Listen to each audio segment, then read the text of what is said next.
आंतरराष्ट्रीय संबंध म्हणजे इंटरनॅशनल रिलेशनचं लिंकेजेस कुठं आहे, तो विचारवंत नेमका काय म्हणतो, त्याची विचारधारा काय आहे, GS2 पेपरमधलं इंटरनॅशनल रिलेशन सगळं तुमचं कव्हर होऊन जातं. नमस्कार विद्यार्थी मित्रांनो, मी निहाल कोरे, 2022चा UPSC टॉपर. आज आपण या ठिकाणी पॉलिटिकल सायन्स या विषयाचे आपण ओरिएंटेशन बघणार आहोत. पॉलिटिकल सायन्स ऑप्शनलचं काय महत्त्व आहे. आता MPSCचा पॅटर्न जो आहे तो UPSCच्या धर्तीवर झालेला आहे. मग त्याला आपण कशा पद्धतीनं ऑप्शनल विषयाचं महत्त्व आहे याच्यामध्ये आणि रिटर्न पॅटर्नमध्ये ऑप्शनल हा खरा गेम चेंजर असणार आहे. आणि त्या अनुषंगाने पॉलिटिकल सायन्स ऑप्शनल या विषयाची स्ट्रॅटेजी कशी असेल आणि त्याला आपण कसं डील करू शकतो त्याचं आपण आज ओरिएंटेशन बघणार आहोत. PSIR ऑप्शनलमध्ये आपल्याला याच्यामध्ये सिलेबस असा आहे बघा. PSIR म्हणजे ॲक्च्युली राज्यशास्त्र आणि आंतरराष्ट्रीय संबंध. आता ह्या दोन गोष्टी महत्त्वाच्या आहेत त्याच्यामध्ये. आता ह्या शब्दांमध्येच तुम्हाला हा सिलेबसचा अर्थ समजून या विषयाचा अर्थ समजून जाईल. याच्यामध्ये एक गोष्ट पहिल्यांदा लक्षात ठेवली पाहिजे की पॉलिटीपेक्षा हा विषय वेगळा आहे. कारण जनरली मुलांचा असा समज होतो की पॉलिटी म्हणजे PSIR आपण ऑप्शनल घेऊ शकतो, तसं नाही आहे. इथं आपल्याला मूलभूत संकल्पना बघावं लागतात. राज्यशास्त्र आपल्याला बघायचं आणि आपण जे पॉलिटी अभ्यासतो तो राज्यव्यवस्था आहे, ती एक सिस्टम आहे. आणि इथं राज्यशास्त्र म्हणजे आपल्याला इथं थिअरीज, वेगवेगळे सिद्धांत असतील, राजकीय विचारवंत असतील, या सर्व गोष्टींचा इथं आपल्याला अभ्यास करावा लागतो. आपण याच्यामध्ये इथं जर सिलेबस बघितला तर आपल्या लक्षात येईल. म्हणजे राज्यशास्त्र नेमकं आपल्याला करायचं याचा अर्थ काय आहे ह्याच्यामध्ये बघा. त्याच्या आधी पहिल्यांदा हा सिलेबस आहे आपल्यासमोर.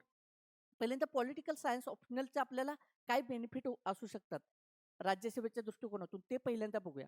आता बघा, पॉलिटिकल सायन्समध्ये मी तुम्हाला 4 पॉईंटमध्ये पहिल्यांदा सिलेबसचं पॉईंट वेटेज सांगतो. पहिल्या पेपरमध्ये तुम्हाला थिअरीज वगैरे बघावे लागतील आणि त्याचबरोबर आपलं कॉन्स्टिट्यूशनचा स्टडी आहे, हे पेपर 1मध्ये आहे.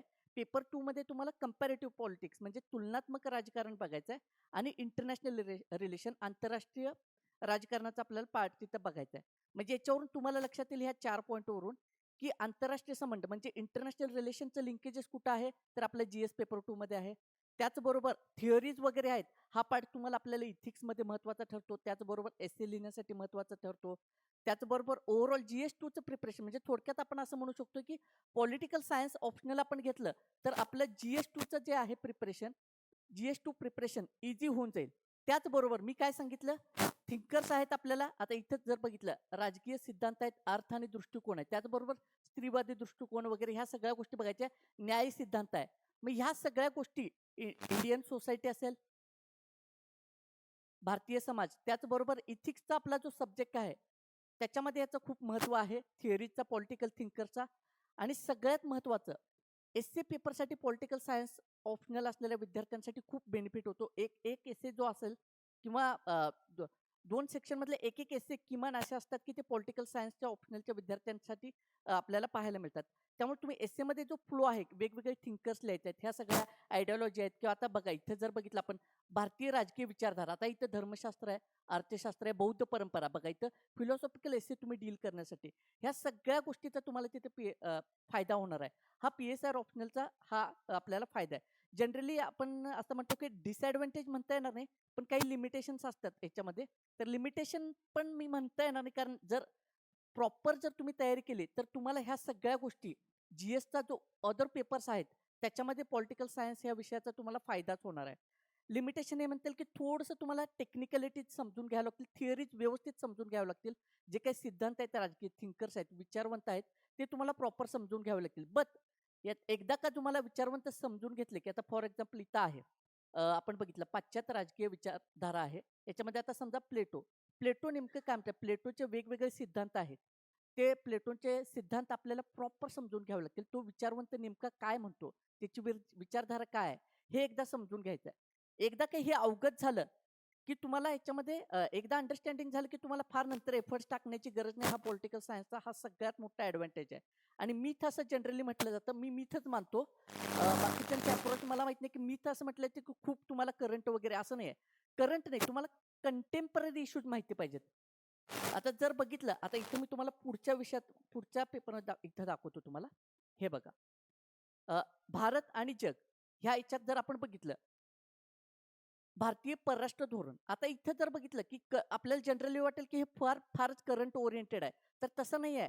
तुम्हाला बाकीचे हिस्टॉरिकल जे बॅकग्राऊंड आहे भारतीय परराष्ट्र धोरणाचं, ते एकदा का समजलं, की आता कंटेम्पररी काय चालू आहे. उदाहरणार्थ भारत आणि चीनचा काहीतरी मुद्दा आपल्याला चर्चेत आला. तर त्याच्यासाठी तुम्हाला भारतीय परराष्ट्र धोरण जे इतिहासात आहे तेच तुम्हाला माहिती पाहिजे. एकदा का ते क्लिअर असेल, तर तुम्ही आत्ताच्या कंटेम्पररी इश्यूजला आरामात डील करू शकता.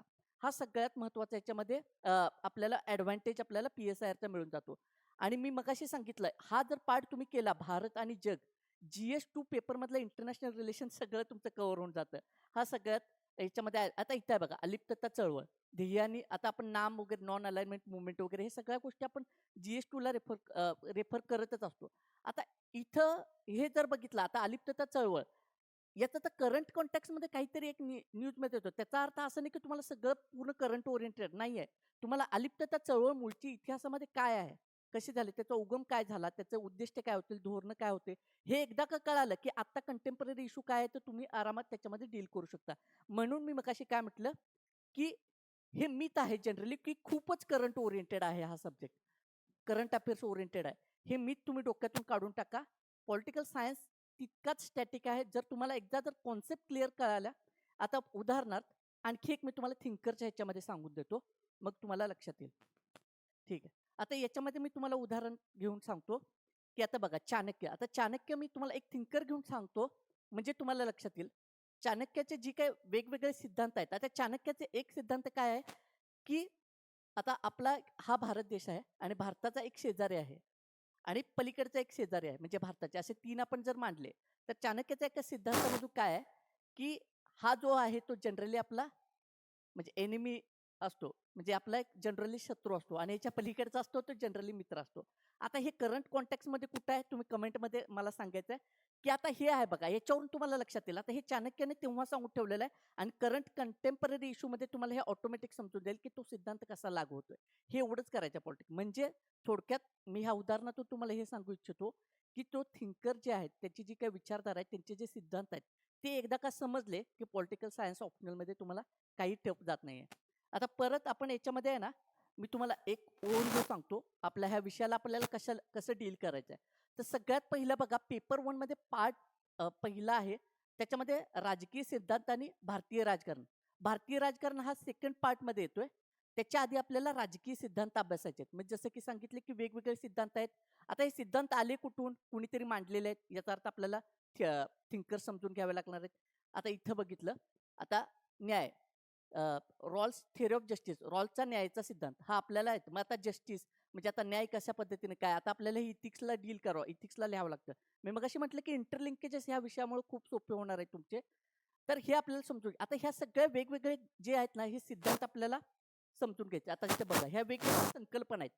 ह्या संकल्पना आपल्याला पॉलिटिकल सायन्सच्या पर्स्पेक्टिव्हने राज्यशास्त्राच्या अनुषंगाने आपल्याला समजून घ्यायचे आहेत. आता बघा इथं आर्थिक समानता आणि स्वातंत्र्य याच्यामधील संबंध. ठीक आहे. त्याचबरोबर लोकशाही. आता आपण म्हणतो डेमोक्रेसी, लोकशाही हे. आता याचे नेमके सिद्धांत काय आहे? याचा लोकशाही विचारधारेचा उगम कुठून झाला? कुठल्या विचारवंताने मांडलं? आणि ती कशी संकल्पना काळानुरूप बदलत गेलेली आहे. म्हणजे आपण लोकशाहीची पहिली व्याख्या काय होती, की लोकांनी लोकांसाठी निवडून दिलेले राज्य म्हणजे लोकशाही. पण तशीच राहिली काही व्याख्या नाही. ती सोपी व्याख्या आपण शाळेमध्ये शिकवली. पण नाही. लोकशाहीची व्याख्या डायव्हर्स होत गेलेली आहे. खूप मोठी ब्रॉड होत गेलेली आहे. ती कशी आहेत वेगवेगळ्या विचारवंतांनी ते कशा पद्धतीनं लोकशाहीचं विश्लेषण केलेलं आहे, ह्या सगळ्या गोष्टी आणि लोकशाहीचे वेगवेगळे प्रकार, वेगवेगळ्या देशांमध्ये कशा पद्धतीची लोकशाही ती आहे. आता अधिकाराच्या संकल्पना हे सगळं जे आहे ना, ते थोडक्यात काय हे राजकीय सिद्धांत आहेत. म्हणून ह्याच्यासाठी तुम्हाला काय करून घ्यावं लागेल हे समजण्यासाठी आपल्याला हे म्हणजे 1 ते हे 8 पॉइंट आहेत. हे समजण्यासाठी आपल्याला 9वा आणि 10वा पॉइंट खूप व्यवस्थित समजणं गरजेचं आहे. कारण हे थिंकर्स आहेत, ह्यांनी मांडलेली काहीतरी राजकीय विचारधारा आहे आणि त्याच्या आधारावर ह्या काहीतरी संकल्पना इव्हॉल्व्ह होत आलेल्या आहेत, विकसित होत आलेल्या आहेत, असं आपल्याला समजून घ्यायचं आहे. म्हणजे अभ्यास करताना आपण अभ्यास करताना ह्या विषयाला असं डील करायची, की सगळ्यात पहिल्यांदा आपल्याला भारतीय राजकीय विचारधारा आणि पाश्चिमात्य विचारधारा हे व्यवस्थित समजून घ्यायचं आहे. आणि मग इथून तुम्हाला समजून द्यायचं. आता इथून साधारणतः मॅकियावेली पासून जे आहेत ना, ते आधुनिक विचारवंत स्टार्ट होत आहेत. ठीक आहे. आता हन्ना अरेंट आहे ह्याच्यामध्ये हे सगळे आधुनिक विचारवंत आहेत. ह्याच्यामध्ये मग कुणी सत्ता विभाजनाचा सिद्धांत आहे वगैरे ह्या सगळ्या गोष्टी. तर हे आपल्याला समजून घ्यायचं आहे. हा सिलेबस आपल्याला प्रॉपर डिकोड करायचा आहे. सिलेबस डिकोडिंगचे आपण लेक्चर घेणार आहोत पुढे. प्रॉपर आपल्याला ह्याच्यातून म्हणजे एक एक पॉइंट सिलेबसचा कसा आहे, काय आहे आणि त्याची इंटरलिंकेजेस काय आहेत आणि मी तिथे हे पण सांगेन तुम्हाला, की मध्ये कुठे ते लिंकेजेस आहे आणि कुठं वापरू शकता. म्हणजे फॉर एक्झाम्पल एखादा विचारवंत आहे, तुम्ही एस्सेला कसा वापरू शकता. असा आपण सिलेबस डिकोड करणार आहे. म्हणजे सिलेबस म्हणजे आपण असं नाही बघणार, की राज्यशास्त्राचा सिलेबस बघितला आणि तसं नाही आहे. त्याची इंटरलिंकेजेस सांगणार आहे आणि ह्या सगळ्या गोष्टीचं म्हणजे आपण लवकरच नीती आयोगमध्ये कोर्स लॉन्च करतोय राज्यशास्त्र विषयाचा मराठीमध्ये खूप चांगल्या पद्धतीनं.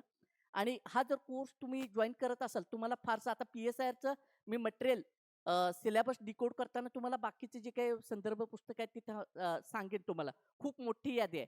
पण जर तुम्ही आमच्याशी कनेक्टेड असाल, तर तुमचे ते सगळे एफर्ट्स आम्ही वाचवू. कारण तुम्ही इथं आम्ही जे सांगू आणि आमचे जे PDFs आहेत, नोट्स आहेत, त्या तुम्ही केल्या तरी सफिशियंट आहेत.